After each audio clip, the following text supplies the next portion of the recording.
Okay, so this is the Freemason Holy Bible. This is the Master Reference Edition. Okay.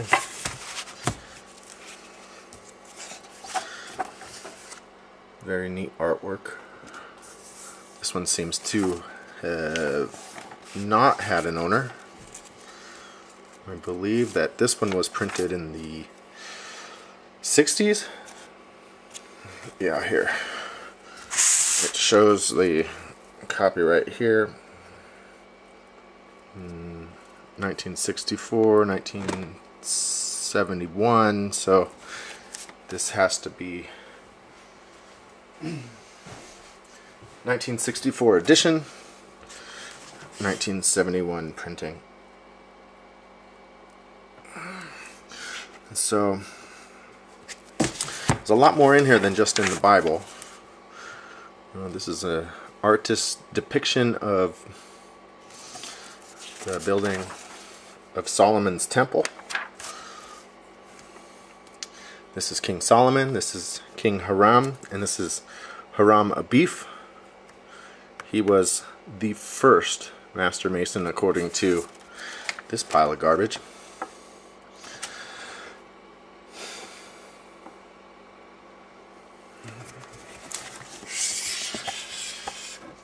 The building of Solomon's temple.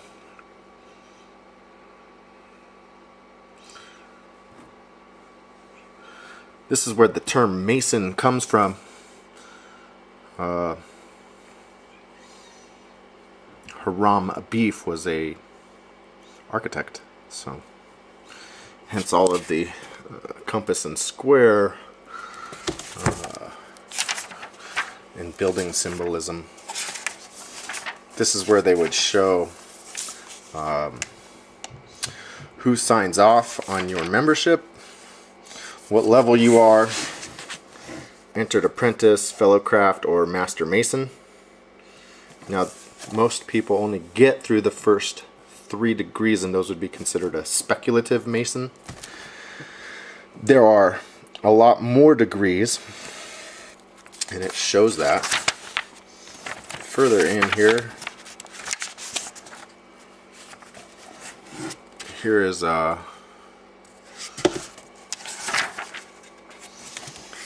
cryptic masonry, royal arch masonry, most excellent master degree, past master. This explains all of the different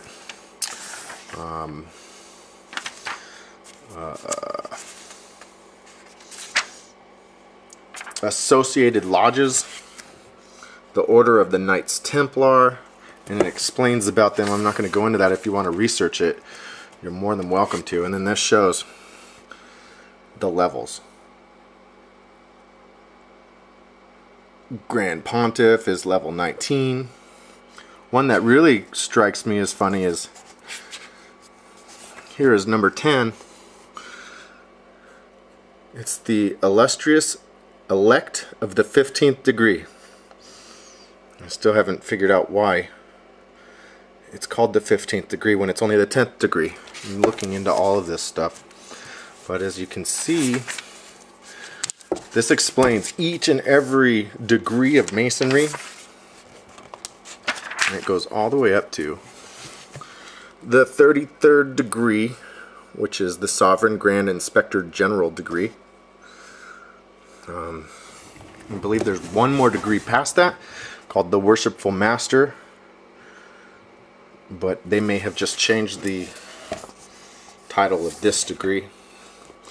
Here it talks about the Order of the Eastern Star, which is masonry for the rest of the family, since women are not allowed in the Freemason temples. This tells the story about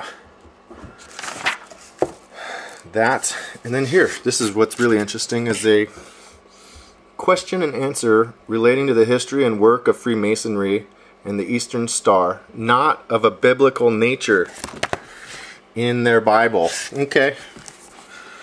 So this goes through and it talks about symbolism. Here it talks about George Washington's apron. Let me go through. There's a couple of these that really stuck out to me. This one here, the broken column. Why is the broken column in Masonry? Answer: among the ancients, columns or pillars were used to signify princes or nobles, as if they were pillars of state. A broken column would signify a fallen prince, the weakening of the state. Thus we have the broken column, familiar to every master mason, as a symbol of the fall of one of the chief supporters of the craft. Okay, so why is it a prince? Why not a king? I can only think of one fallen prince.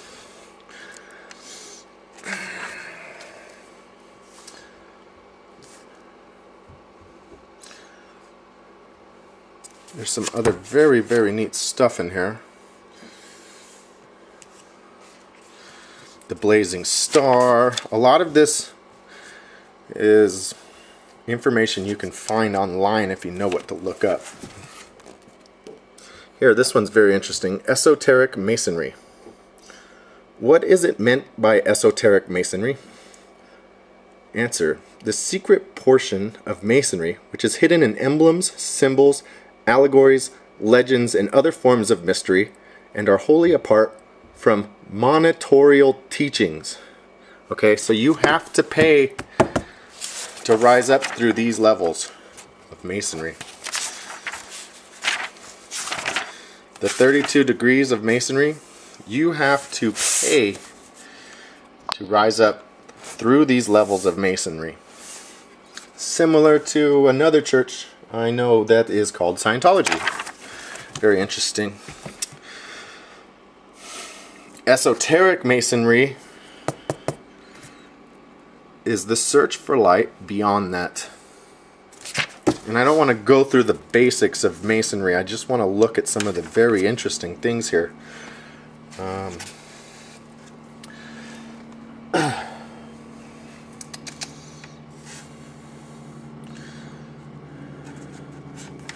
This doesn't, in here it doesn't talk anything about the obligations, which are better known as the blood oaths that these guys take.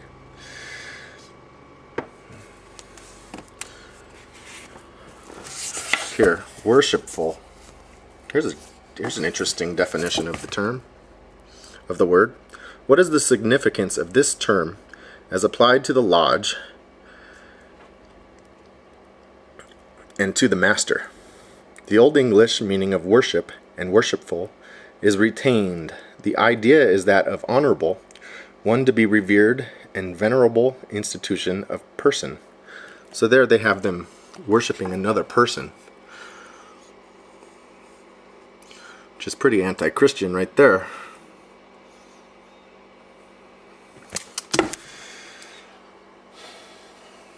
Forgive me. Now here's questions and answers with pertinent information relating to biblical words.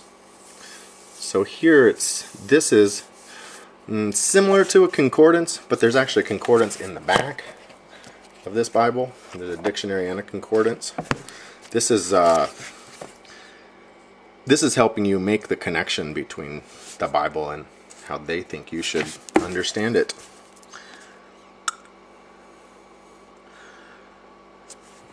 Here, Aaron's rod. Aaron's rod is very important to them. In what way does this rod appear in Masonry? The staff which Aaron carried as a token of his office miraculously blossomed as evidence of his divine choice as high priest. It was afterwards preserved in the ark. It doesn't explain much, but Aaron's rod was a metal rod with a diamond tip. And it says that in Jeremiah 8 verse, oh gosh, I can't remember off the top of my head, but the sins of man will be engraved on your heart with a staff of iron tipped with a diamond. And the Masons are obsessed with finding the ark. So were the Knights Templar. Now let me go up here to the burning bush. The burning bush really got me. The burning bush. Let me see if I can zoom in on this better here. What significance is attached to this term in Masonry? Answer: Jehovah, the Hebrew title of God, is of all the significant words of Masonry by far the most important. This name is regarded as the basis of Masonic dogma and mysteries. In the original Hebrew, this name consisted of 4 letters and is designated by the Greek term tetragrammaton, meaning a 4-lettered name. Because it was forbidden of the Hebrews, as it is to a Mason to pronounce it, it is also called the ineffable or unpronounceable name. Since this ineffable name was first communicated to Moses out of the midst of a flaming fire from a burning bush, which was not consumed by the flames, the utterance of this name by God himself is commemorated in the burning bush of the Royal Ark degree. Recognizing the fact that in all the systems of antiquity fire is adopted as a symbol of deity, the fire of the burning bush is a symbol of divine light and truth.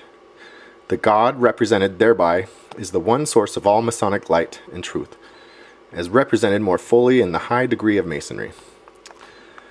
Okay, now it is important to understand the burning bush, the ineffable name,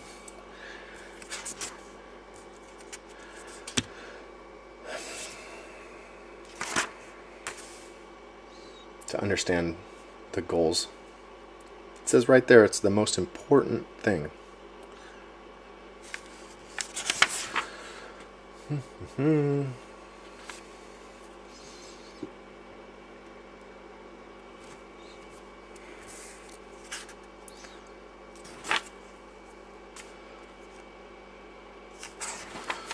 There's one more thing I wanted to show you here.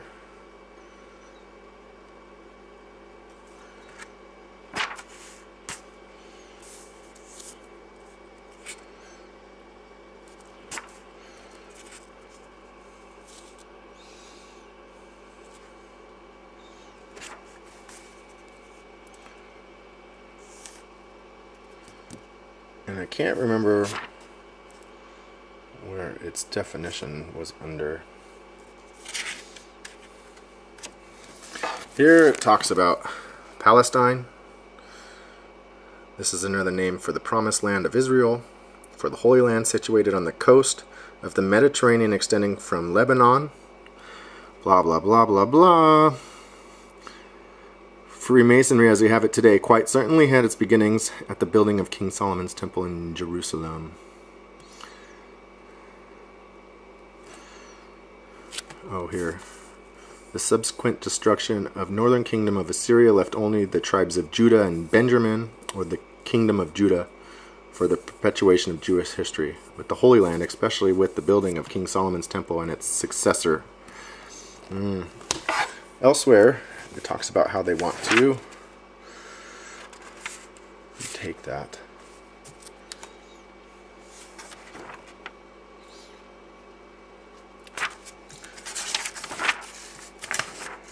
Here.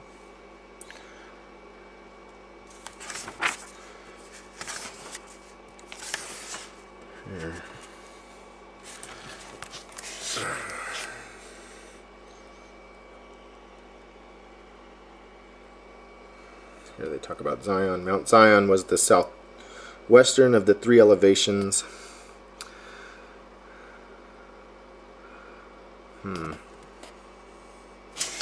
Yeah, I lost that part. Talks about the growth of Freemasonry. Here's the Ark of the Covenant and the Tabernacle. They want both of these because they have what they believe to be very holy symbols inside of them. Talks about the construction of the temple. And then here, after all of this, they get to the Bible, and it explains how to read the Bible before you get into it. What happened to the 12 apostles. And then here's the Bible. Genesis, finally there. And then this is, as far as I can tell, I've used it to reference other Bible verses. It seems to be a standard Bible.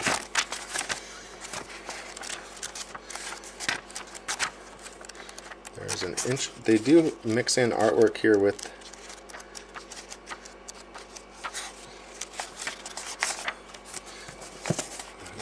here.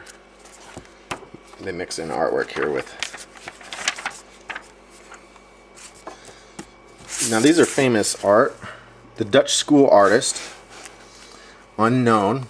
This is a depiction of Noah's Ark. In the background here is Noah's Ark.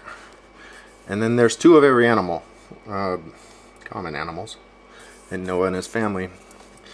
Now, I noticed that there was horses back here, and then I noticed that there's already horses here. So why is there 4 horses? If we zoom in, we'll see. Because they're unicorns. See that? So, interesting choice of a picture. I don't think that they chose these by accident. I haven't been able to look through all of them. Here is a giant section on Palestine, or the Holy Land, and this explains it as wanting to reclaim that back.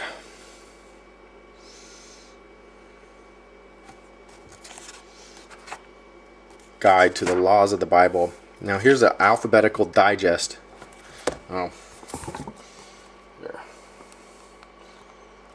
Alphabetical digest of the Bible. It's pictorial, which is pretty nice. If you notice, the majority of the drawings are Egyptian or Mesopotamian. There's some Greek mixed in. If you look here, the ancient beards. The majority of those are Mesopotamian or Greek. I mean, Mesopotamian or Egyptian. This stuff. I haven't had time to go through it. It's pretty boring, like reading a dictionary. But they definitely get you all confused with the mixing of Egyptian and Christian religions, which Egyptian is largely pagan. The story of Osiris and Isis, reincarnation and death. Not Christian terms.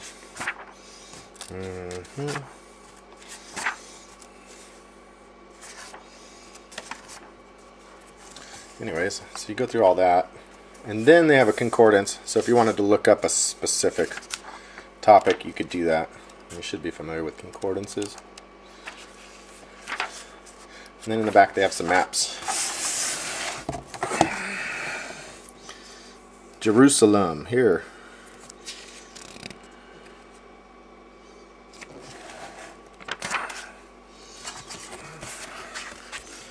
Palestine. You should know all about Palestine now.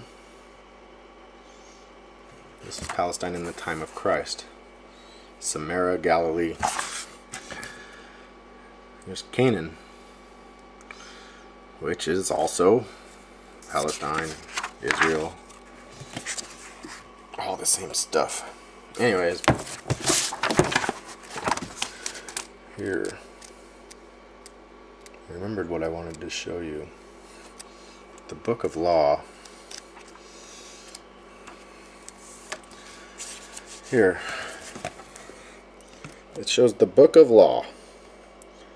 What is the significance of this term and its special use in Masonry? This is another name for the Holy Bible, which see means go look at the definition of Holy Bible.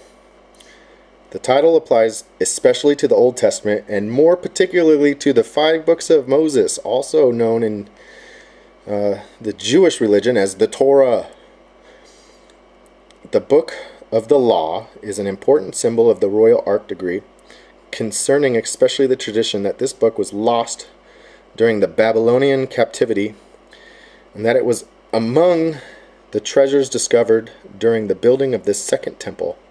According to Masonic teachings, the Book of the Law is revealed Word of God, and if lost, we are left in darkness. It must be recovered as a precedent to our learning what is truth.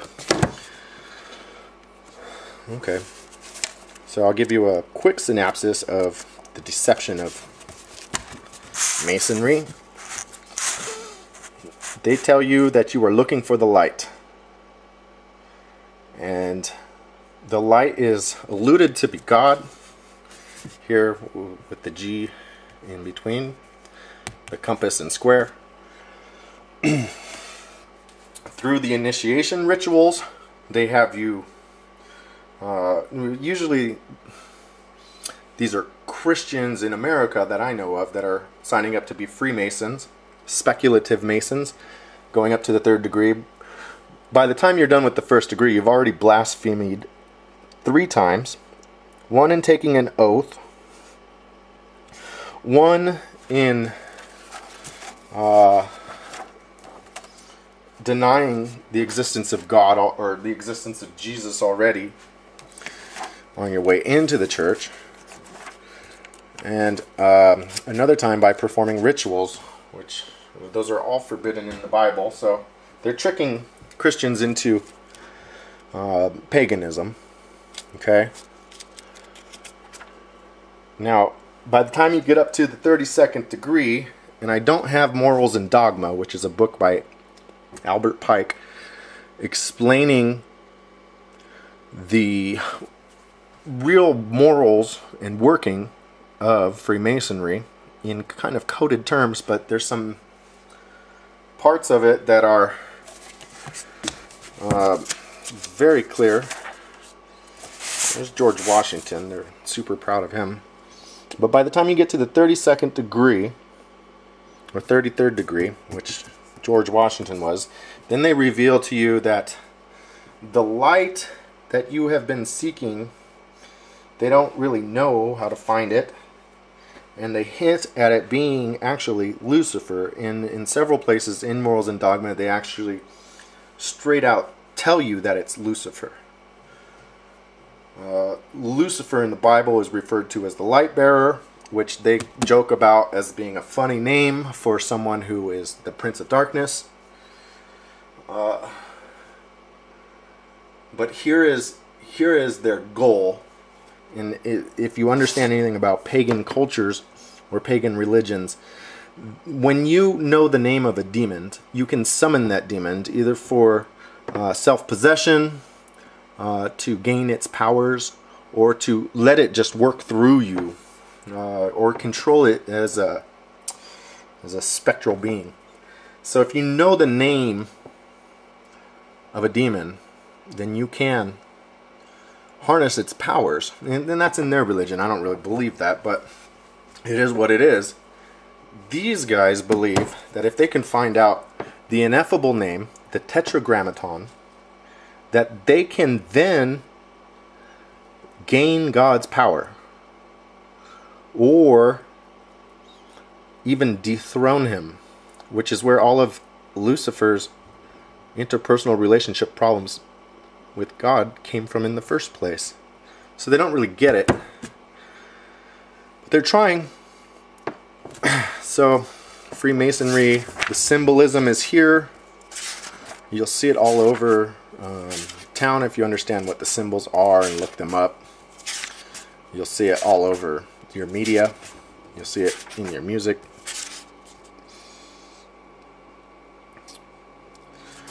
It's pretty crazy. They seem to be motivated by enacting end times, and by trying to find out God's name. And maybe that's why they want to enact end times. Maybe they think they can get to his name that way. I'm trying not to speculate too much, just staying with known facts. I know I speculate a little bit, but in a secret society, you kind of have to, because they're not just going to come out and drop the veil and say, haha, gotcha. No, I don't think that will happen. Here's some stories about Haram Abif, and there's actually a much bigger section. I would suggest you read that. It is a retelling of the story of Isis and Osiris, and they admit that it is in Morals and Dogma, which is a reverend book. It's kind of like the Torah or the Quran or the Book of Mormon is to the Bible for those other religions. We'll hear Ineffable Name. It says, what is the origin and reason for this title of Jehovah? Among the ancient Hebrews, it was forbidden that the most sacred name of God be spoken aloud, hence the title Ineffable Name. This reverential usage is observed in Masonry. See Jah. So let's go to Jah, or Yah. Here. This word is a transliteration of the Hebrew poetical term for Jehovah, and one with exception is rendered Lord or Jehovah in our English version. A similar name in other languages was in use in ancient times, signifying the supreme deity. And it references Bible verses. You can go to Psalm 68:4, page 546.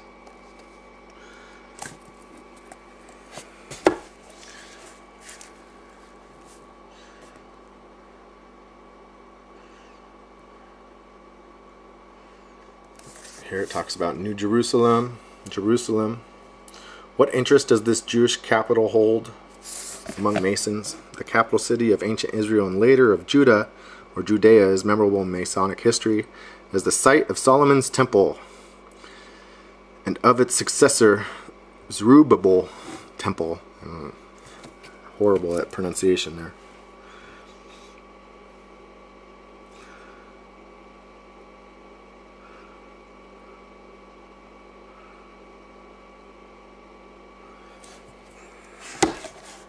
Yeah, I don't think it's in this. I think it's in Morals and Dogma where they actually come out and say, here, the light. This is what they tell you they seek.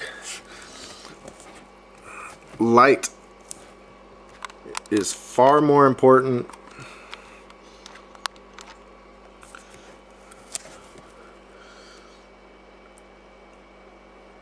to recondite term in Freemasonry that is understood even by members of the fraternity. It is the first of the symbols presented to the initiate and continues to be presented to him in various modifications throughout all his future progress in his Masonic career. It represents, as is generally supported, knowledge, truth, or wisdom, but it contains within itself a far more obtrusive allusion to the very essence of speculative Masonry, and embraces within it capacious signification all the other symbols of the order. Freemasons are emphatically called the Sons of Light, because they are or should be in possession of the true meaning of the symbol, while the profane or uninitiated are by a party of expression said to be in darkness. In all ancient systems of religion and in all ancient mysteries, the reverence for light as an emblematic representation of the eternal principle of good is predominant. This was true in Hebrewism and Judaism, and is true in Christianity. It is true throughout the ritual of Freemasonry, and in a most predominant sense, the greater light of Freemasonry is the Word of God. Masons are pledged to seek from this source of true light and from the tenets of the order an ever-increasing advancement in light. The original source of all true Masonic light is God, Only as men walk in his light can they avoid darkness. Only as men derive light from him may they be said to be indeed the sons of light. Now, if you listen to that carefully, it says that it represents, as is generally supposed, knowledge, truth, or wisdom. But it contains within itself a far more obtrusive allusion to the very essence of speculative masonry, and embraces within it capacious signification all other symbols of the order. So they're saying that at level 3, speculative masonry, you just won't understand what the light is. Here they tell you it's God. So this you get when you first sign up with masonry. Take their oath, they give you a Bible to study. So why would they tell you it's God and then tell you that you'll never know what the true meaning is until you go up in levels? Big secrets. Secrets, secrets, secrets.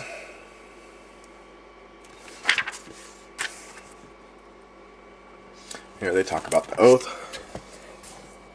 They don't say anything about the rituals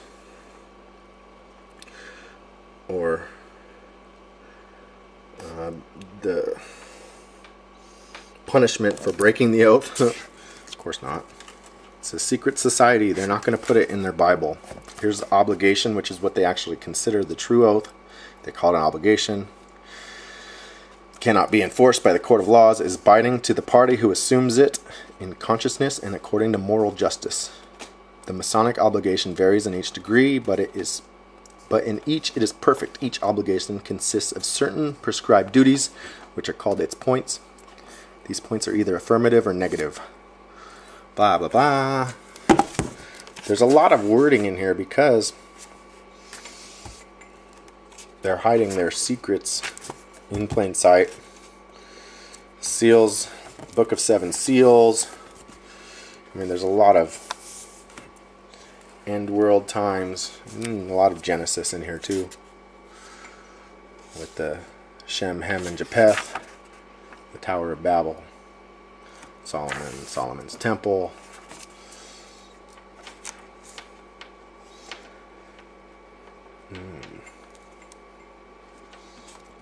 Ooh, Eavesdropper. Eavesdropper was a good one.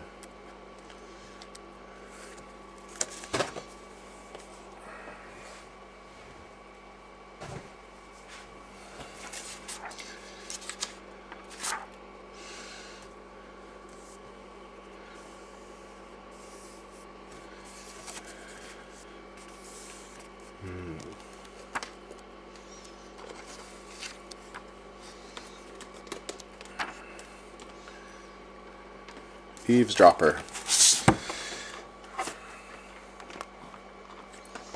What is the significance of this term? This name was given to a Cowan, a person who sought to listen in on secrets to which he was not entitled. Because of an early form of punishment, a detected Cowan was forced to stand beneath the eaves of a house during a downpour of rain until he was soaked almost to the drowning point. And then here, the term Cowan. This is strictly a Masonic term. It means an intruder and is especially used of an eavesdropper.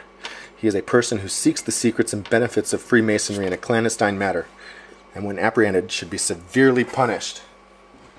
Okay? So why would a church or religion that claims to be Christian want to keep their secrets so bad? Also, they accept any religion. They explain anti-Masonry here, which I suppose I'm doing right now. Look up anti-Masonry. It was actually a political party. Some of our presidents were anti-Masons, as well as some of our presidents were Masons. More presidents Masons than not Masons. Anyways, more to come when I get Morals and Dogma. Thanks a lot.